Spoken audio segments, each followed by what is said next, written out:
Hi, everyone. You're listening to WKNC 88.1 FM HD1 Raleigh. We are a student-run nonprofit radio station based out of North Carolina State University. I'm Kat, also known as Clementine. That's my DJ name. And this is Off the Record, featuring interviews with local and national musicians. Here with me today is the multi-genre band Pretty Crimes. How are you guys?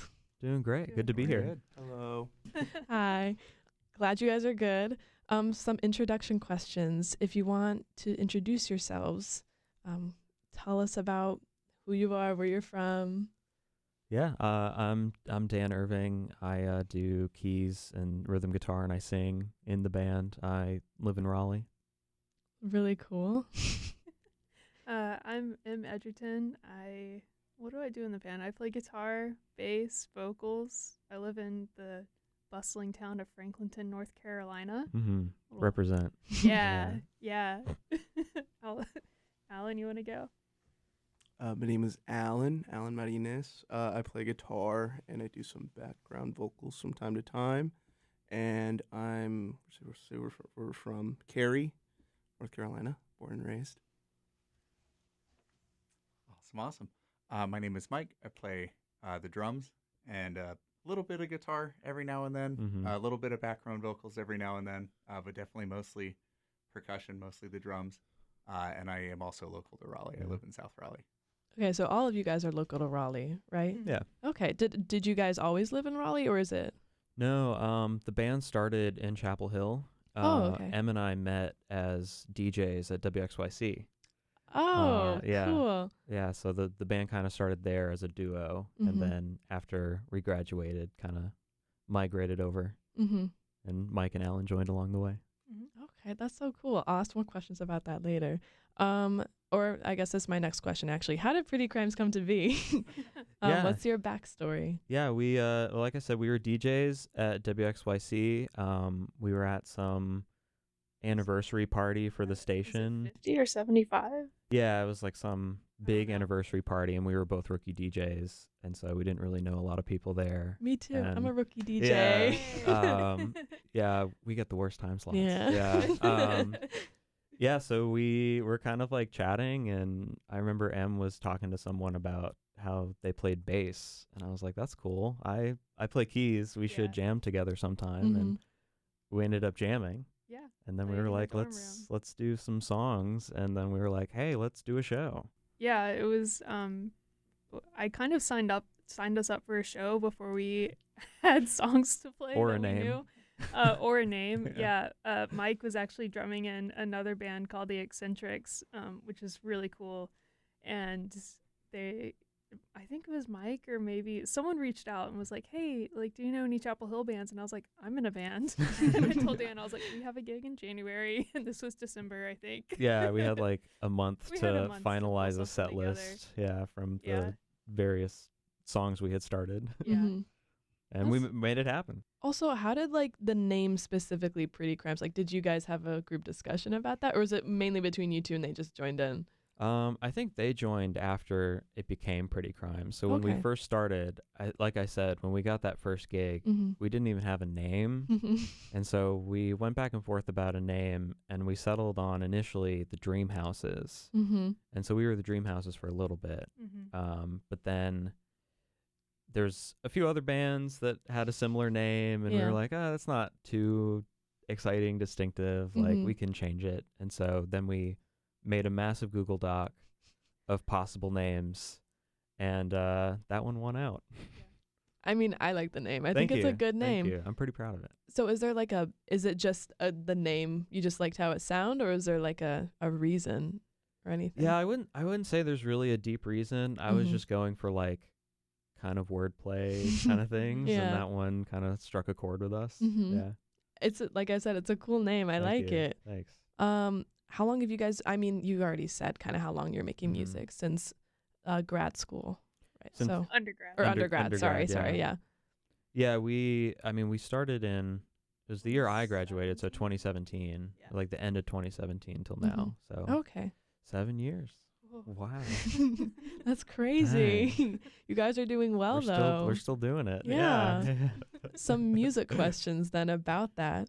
Since you guys have kind of described your music to have influences from electronic music, country, and Motown, or you guys say genre fluid as like an umbrella term.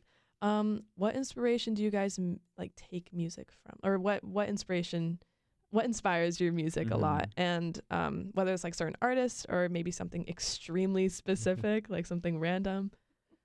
For me, I mean, there's a lot of artists that I like listening to, and I kind of like diving into one artist's discography and kind of like listening to it all the way through to see how they develop. So I definitely like artists that change a lot between records. I'm really into stuff like the Beach Boys, Kate Bush. I had a Prince phase not too long ago. Didn't we all? Yeah. Artists like that, and it definitely like sneaks into how we make music, I would say. Yeah, I think a lot of my early influences were like outlaw country, so like Willie Nelson and Merle Haggard and stuff.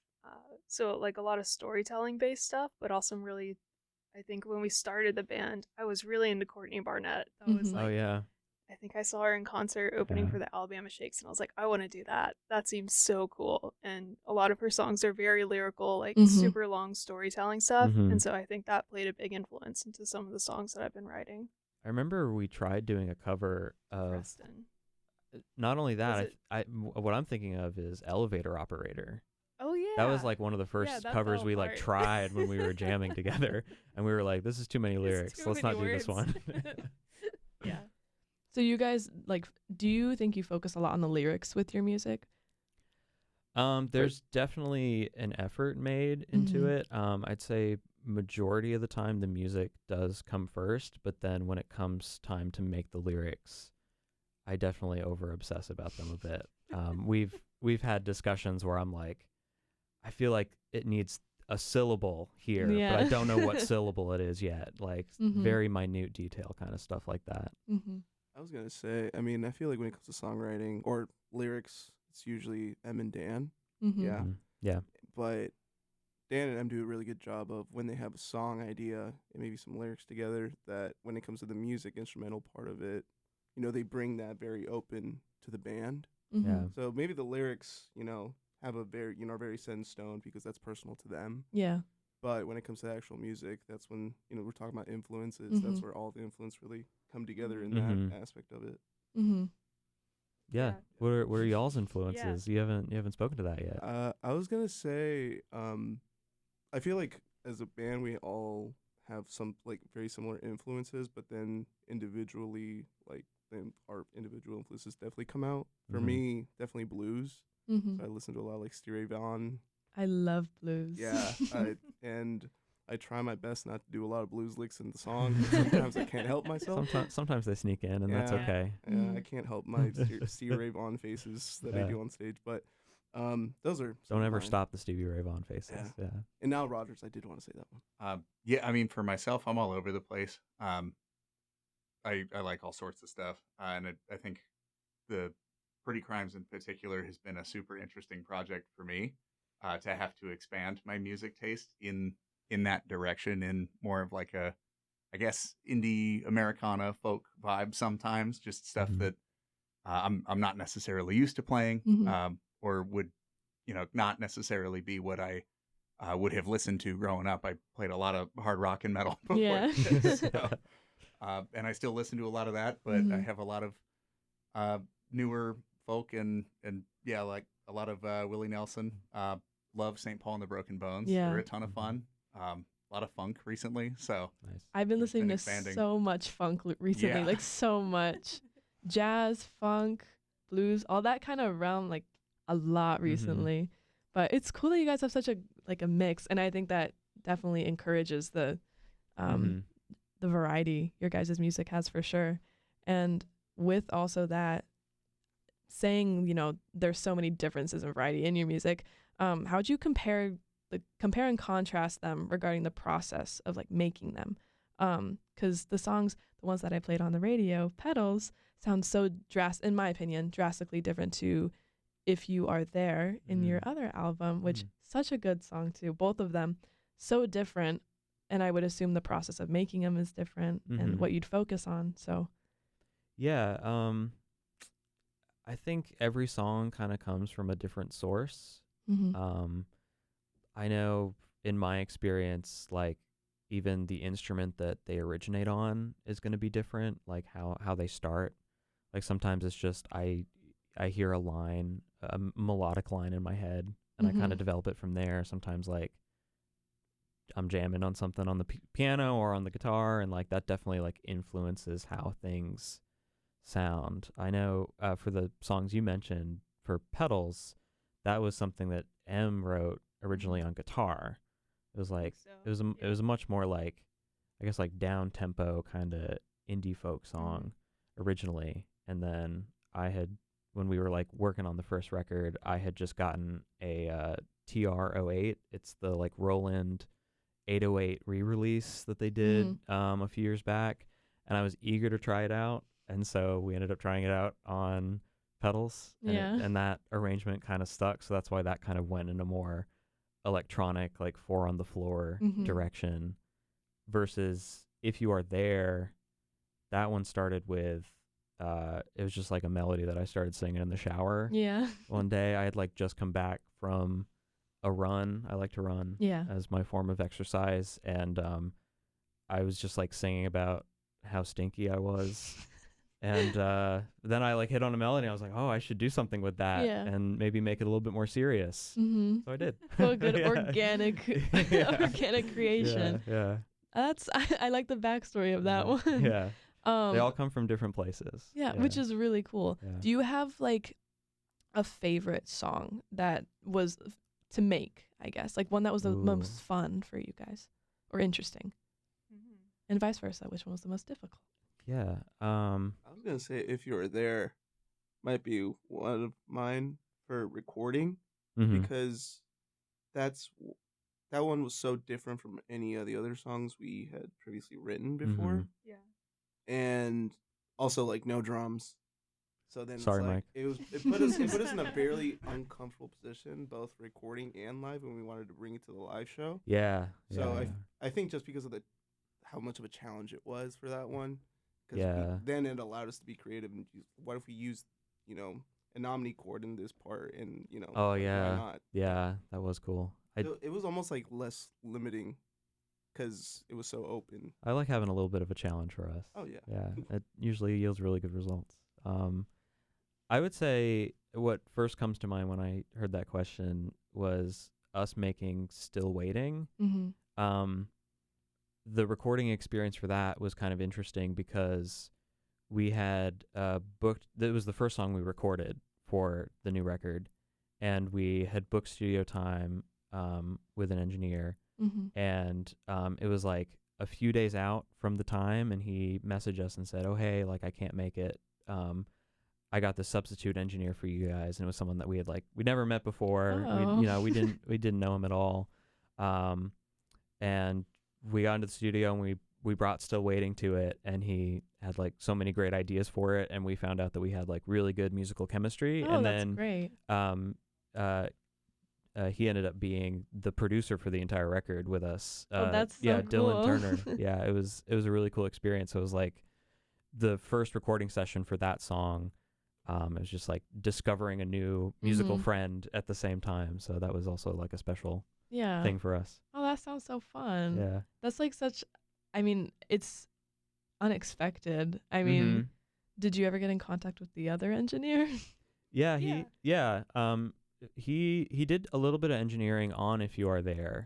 I think that was like the next song we tackled, and he kind of helped with recording the vocoder parts for that. It was his studio. It was Al Bingham, so he does Sleepy Cat. Oh, okay. Or no, so he works with Sleepy Cat, but what's the? It's Bedtown Studios. Bedtown Studios, that's the name of it. He's got, it's like half the year it's like at his house in Hillsboro, and then half the year it's at this like lake house in Virginia. Oh, okay. So we also had like we recorded most of it at his house, but then there was part of the year where we got to kind of like go on a retreat to just do the recording for a few days at this like gorgeous lake house. That's really cool. It felt really awesome. I was gonna say my favorite one to record and to make like in the studio was the last track, Voyager 1 and 2. The first part of it, like I think everyone at one part wanted to hit our head against a wall because we were trying to nail down this. There was like a guitar riff on that Mike was trying to grab, and then I was really struggling with the first half of it. But after the end of like 2 days of recording, we finally got to hear like the big ending of it, and it felt so cool. Like I think everyone cried after hearing it. Yeah, like towards the end of recording that. Yeah. Towards the end of recording that, we did a overdub with me on a shaker at the end, and like with the way to record the shaker, like the mic has to be like right up on it, and I was like willing myself to be quiet with my like crying as I was playing it, because I was like, this sounds so good. But I had to stay focused. So if you hear any sniffles, if you listen closely on the recording, you hear any sniffles, that's why. Yeah, it was purposeful. It was rhythmic sniffing. It was intentional. It adds to music. Exactly. With songs like the process sounds so cool, like different and everything. Is it also just completely different regarding the albums as a whole? Or are they pretty similar? Yeah, I mean, making them was definitely different. I mean, part of it is just because it was kind of a different personnel. We had a different producer for the last one. Alan wasn't in the band yet. We had a different guitarist at the time for the first one, so that was definitely different. And I think Mike was still kind of like getting established as the main drummer for us, so he was on some of the songs, but there's other ones where we had different drummers. Also because COVID was happening. I want to say for the majority of the first album, there's a number of those performances that are me in terms of like the final recordings and stuff. But I don't think I can point to any song that I had a hand in like writing any of the parts for, or so it was like me fully learning completed songs to go into the studio and record the first time around. And then the second time around, I got to be part of the writing squad. And that's a good point. More drum or like percussion influence from the beginning. Yeah, the first record was a lot more M or I would kind of bring something and it would be pretty much finished, and everyone else would just kind of add a part to it, versus it was more collaborative for the second one. Yeah. Did you enjoy then the collaboration more? I mean, I assume you felt more involved, so. I think it was less stressful for me to be part of the writing process, because when they would, because they'd come in with like, he mentioned a number of completed ideas or near completed ideas. So he'd be describing exactly what he'd want to be hearing, and he's very good at it. Thank you. But then that would make it so, as I mentioned, I have prior to joining this group a number of totally different influences from like a whole other realm. And so there was like some techniques, there were things that in this world of like indie Americana folk and like that kind of quieter, more down-tempo stuff, I had just never played before. So he was very good at describing exactly what he wanted to hear, and I was very good at having high anxiety about I don't know how I'm going to play that thing that he's been so specific about. But it worked out. You figured it out, yeah. I didn't know that it was so nerve-wracking for you. You played it off so cool. You played it off so cool. So both of them have their own, like, none of them's better or worse or anything. They're just different, right? Yeah. You said that they're a different personnel, kind of. Do they connect in some sort of way, or would you just say that they're pretty much their own? I think they're kind of their own thing. There's not really much connection in my mind between them. They're just kind of like two different snapshots of where we were at two different points in time. Yeah, I think the biggest connection sonically, if you can point to a song, would probably be The Love I've Learned. Or is it just Love I've Learned? Is there the in front? Yeah, The Love I've Learned. The Love I've Learned. I think that one, if you listen to that, and then it kind of transitions into the second album nicely, just in terms of song structure. Like it's got part A, part B, and kind of grows really organically throughout the course of the song. Yeah, that was probably like the most indicative of the second album on the first one, just in terms of the songwriting and the arrangement of things. Yeah. So there's like some signposting. Yeah. And probably like there's some stuff on this record that'll be like the signpost that points to what we do next. Which is exciting. What are you guys preparing to do next, if you want to We are not really doing anything new right now. We just came out with a single a month ago. And that was just kind of leftovers from the second album recording. We recorded more songs than we needed. Yeah. And then when we got to making the final track list, we were like, oh, it flows better without these songs. But we also like these songs, so they came out separately. For me, I'm always writing. Yeah. So I'm intentionally not finishing anything because I want to bring it and like be even more collaborative than we were before. So like there's definitely plans in the works for a third record. I will say another kind of change we're going through is M will be taking a step back from the band starting next year. Oh, okay. Yes, it'll be a different dynamic, but for a good thing. I'm gonna start doing like a graphic design certificate. Oh, that's so cool. Yeah, I'm really excited about it. It's gonna eat all of my free time outside of work. So it's like a bittersweet moment of kind of pausing this chapter to make room for another creative pursuit. Yeah, and we're kind of doing it where like the door's always open. Yeah.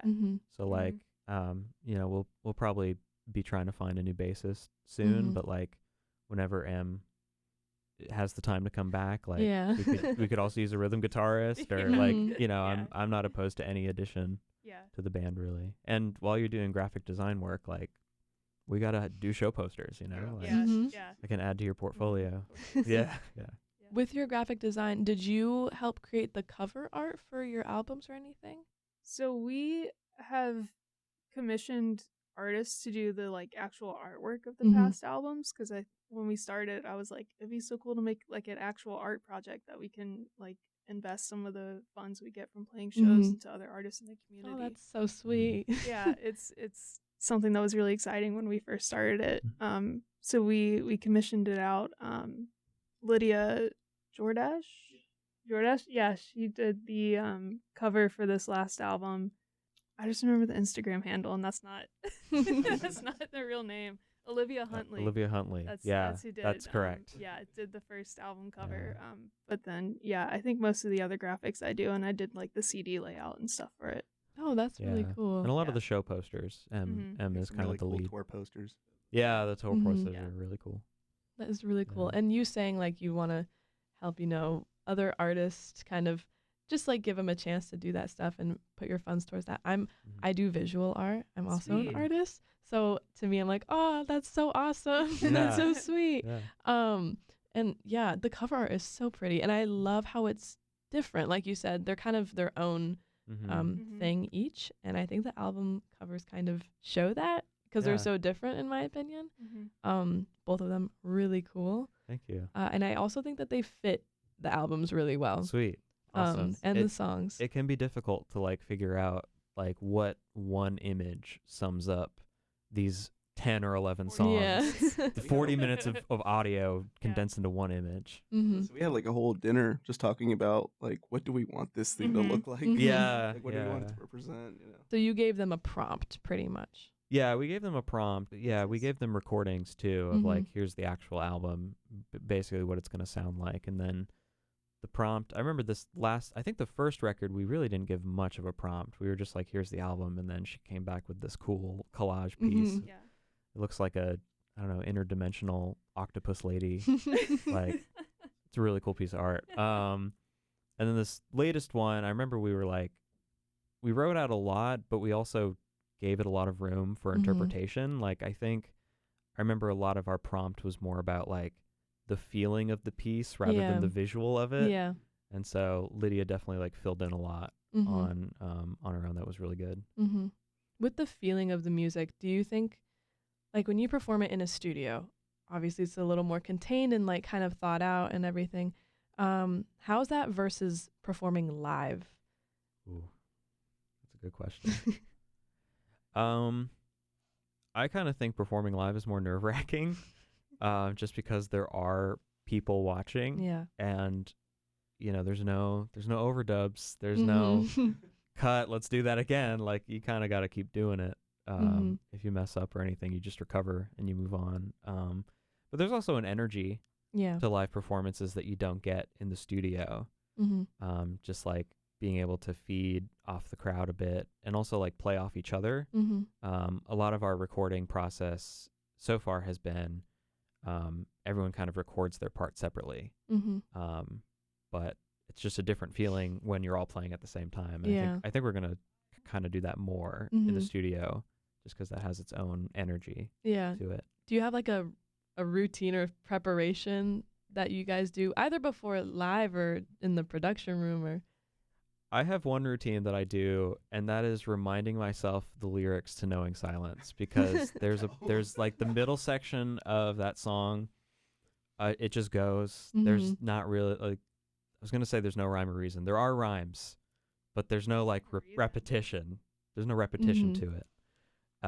And so I have to remember like however many bars of new lyrics that just keep going and going.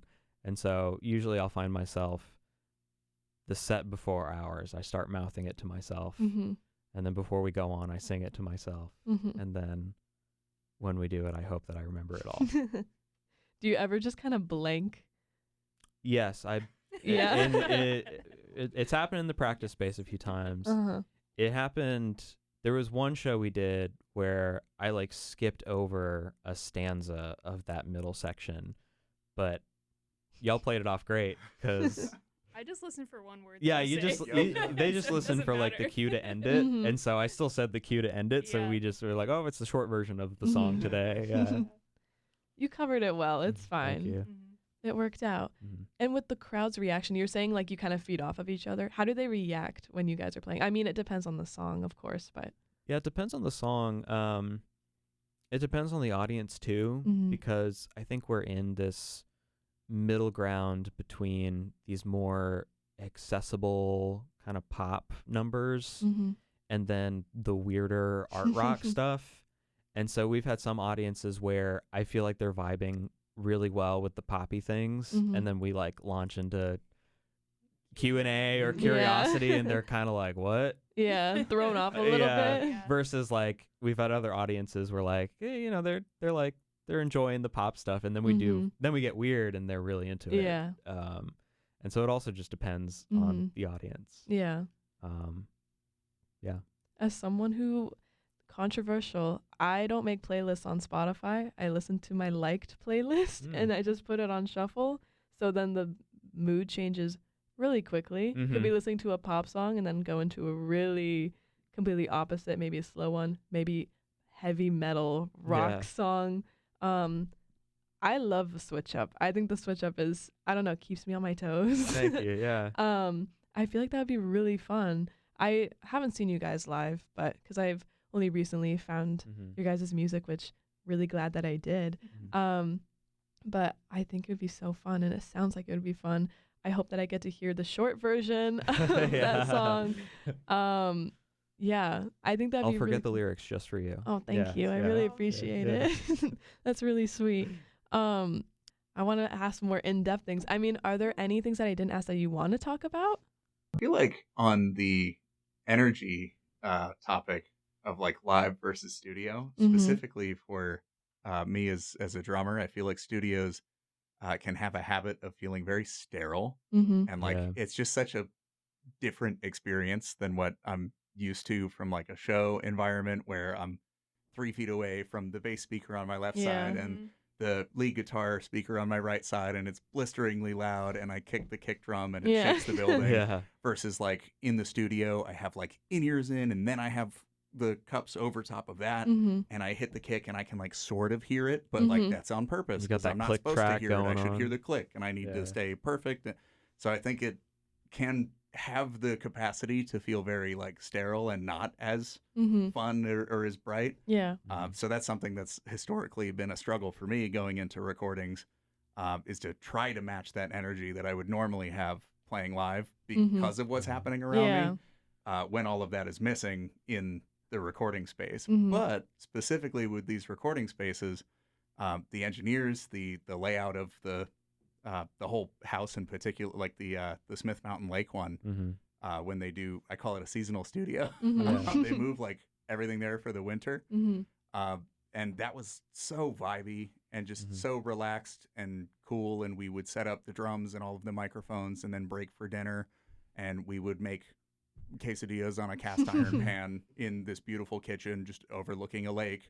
And then it'd be like, all right, Mike, it's 11 p.m. Let's go ahead and lay down some drum tracks. And like, that's just such a cool, like, relaxed situation versus like normally I feel like there's a panic for like, oh, we've paid for the studio time. We need to nail this. Like, we've got 4 takes maximum. Then we got to move on. Like, none of that pressure was there. And it was just very relaxed and fun. And I enjoyed hanging out with my bandmates and being friends and just playing in a cool space for a bit.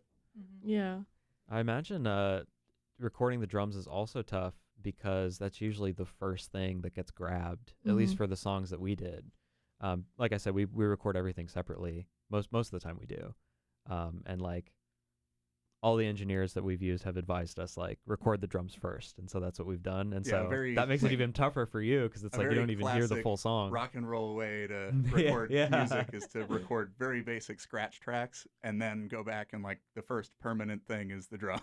Yeah. So I got to find a way to bring the energy when there's nothing else there to feed off. Do you guys, from what I can remember listening to your music, I feel like, would you want to do like a heavy metal song? Because I don't know if you guys have gone into that type of music. I mean, you have, I think, lightly for sure, but I don't know if like heavy metal. No. Yeah, no.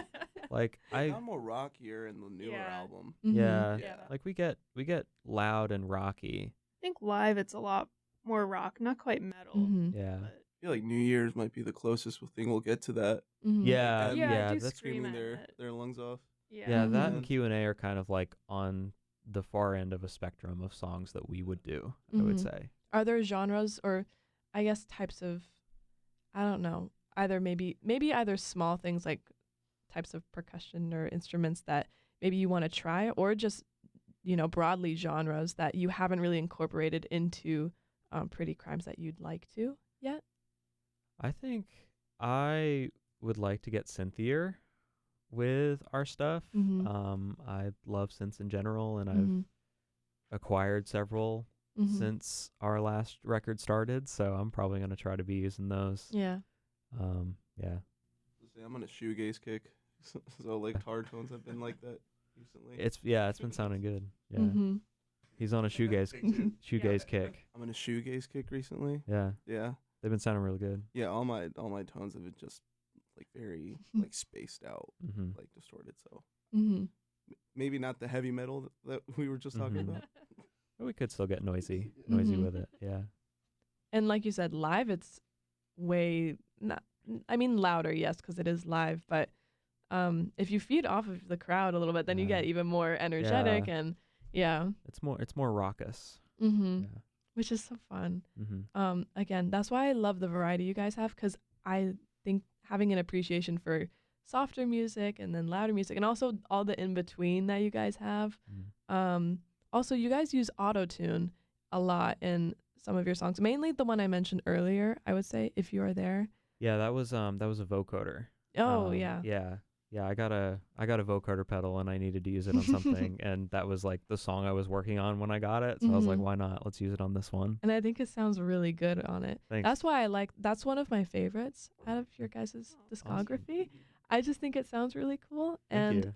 I think autotune can make a song really cool and sound really good. Yeah. And sometimes I think it's a fine line for me, at least. And I think you guys definitely executed it really well for that song. Thank you. It catches a bad rap, but it's a tool like anything else. Yeah. And it can sound really darn cool. Like the vocoder is one of my favorite effects. And I think that there's a line you can definitely cross where it'd be like, all right, that's a bit much. But I don't think we got that. I think it sounds really cool, and I like the way that we used it for that. Yeah, I think it sounds really cool. Would you use it again in the future, do you think? Yeah, I wouldn't be opposed to it. I guess I would just like need to feel like it needs that. I think right now my mind is in a place where like I want there to be less of a difference between our live show and the records. And so it's kind of difficult to pull off vocal processing for us and a vocoder for us in a live show. So like I can't say if like soon that'll make an appearance, but like it's always going to be in the toolbox for us to use. And like if we ever need that kind of energy, like we'll overdub it in. We'll put it in there. And I know you mentioned you guys don't have like concrete future like plans yet exactly. Yeah. But do you have any like little I guess even tiny ideas? Maybe just wrote them down in notes in the middle of the night or something, but just maybe something that you want to incorporate. Yeah, I've been thinking a lot thematically about the record, the next one that we're gonna do whenever we do it. And I think it's definitely gonna be influenced by the experience of being a working musician.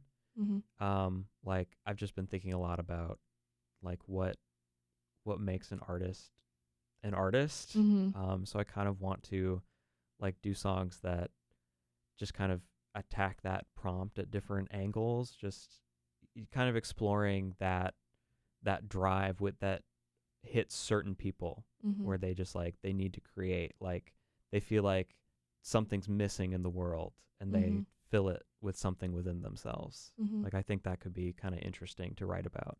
Yeah. Sounds really interesting for sure. Thanks. I wanted to ask, what would you say your goal or mission is for Pretty Crimes? Like what they do for the listeners or for you guys, your message through either of the albums, both as a whole. Just, yeah.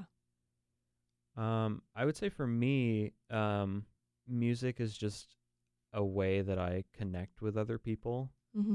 And so being in a band is like a conduit to make connections and like Mm-hmm. feel connected, like that, the feeling of like playing a show and the audience is into it. Like I think there's some kind of understanding of myself that the audience is getting out of that performance if they like it. And so I guess it's like part of it is just being better understood by people and like Yeah. kind of communicating things that might be hard to put into words, but like music says more than just Mm-hmm. words, you know? And I think kind of jumping off that, like I'm at my happiest when I'm making music. And so I would like to maximize that happiness and do it as much as I can. Mm-hmm. So, if there was like some element of like I could support myself on Yeah. this, that would be amazing. Just so that I could do it more than I do now. Mm-hmm. Is the answer similar for you guys too? I feel like I use music more as a way to process everything in the world that's going on, both Mm-hmm. internally and externally. Like you mentioned, Petals, like that was a breakup song. Oh yeah. Yeah, and so like just processing with stuff like that and music, but then there's also like the element of playing the music live and just fostering that sense of community that you get with Mm-hmm. the audience. And there's always this like one moment in a song where like the audience is vibing and you're vibing and you're just like one giant consciousness or whatever. Yeah. Just like vibing in that release, and for a moment like everything else in the world melts away. And Yeah. I think that's kind of what I love it when our music is able to create that and give Mm-hmm. that experience to everyone else. Mm-hmm. Yeah, I was gonna say just to get away from all the stuff that goes on Mhm. in everyday life. Yeah. Yeah. I feel like for me it's just an escape. Mhm. Yeah, for me And- too. Yeah, yeah.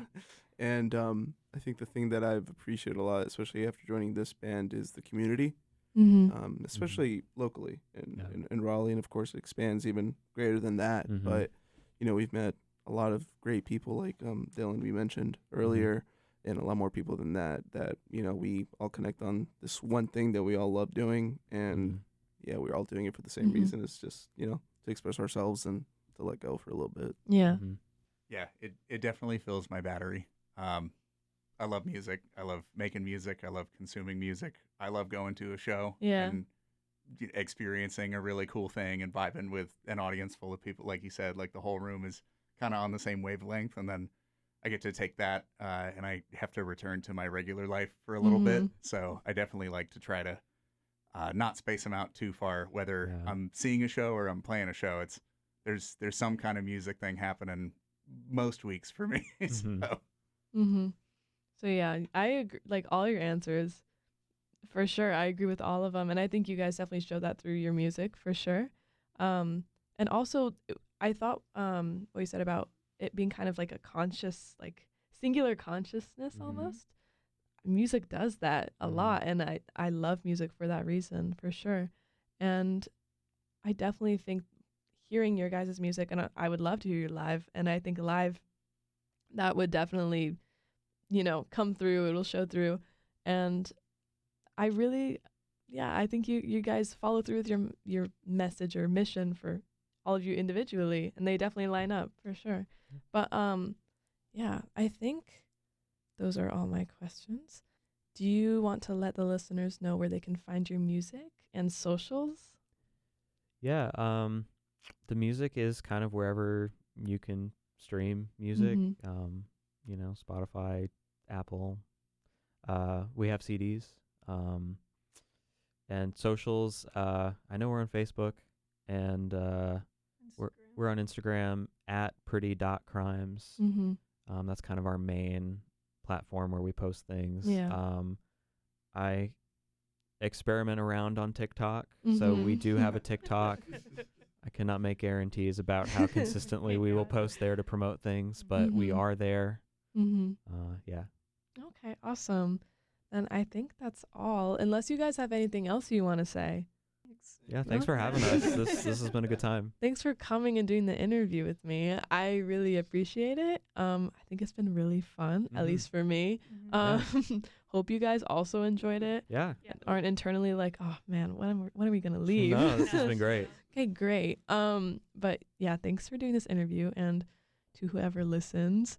You can check out our other interviews with local artists featured on WKNC 88.1 at wknc.org/podcasts and click on Off the Record. I'm Kat, aka Clementine, again my DJ name, and I was here with Pretty Crimes. Thanks for listening, guys.